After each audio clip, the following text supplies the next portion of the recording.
Comptoise Radio, conseil d'expert.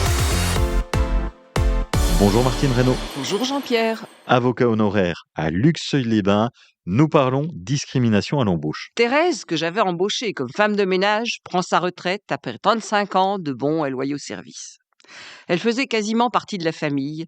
Lui trouver une remplaçante risque de s'avérer très compliqué.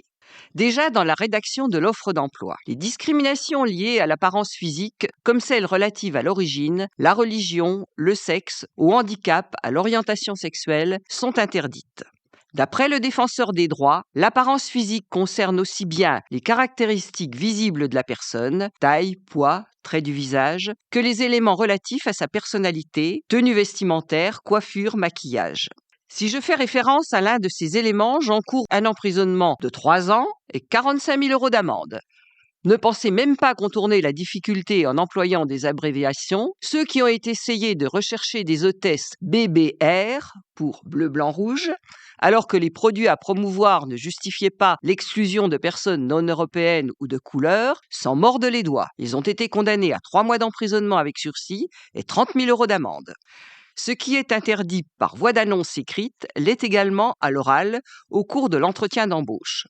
Tout au plus puis-je suggérer que je cherche une personne senior. La distinction entre senior et junior est admise si elle repose non pas sur l'âge, mais sur la seule prise en compte de l'expérience professionnelle. En réalité, je n'ai même pas le droit de préciser que je cherche une femme de ménage. Ce serait discriminatoire vis-à-vis des hommes qui pourraient occuper cet emploi. En fait, les références à l'apparence physique ne sont possibles que lorsqu'elles répondent à une exigence professionnelle essentielle et déterminante, pour autant que l'objet soit légitime et l'exigence proportionnée, c'est-à-dire pour recruter par exemple des comédiens ou des mannequins modèles. On y voit plus clair, mais ça reste quand même compliqué. Merci Martine Reynaud, avocat honoraire à Luxeuil-les-Bains.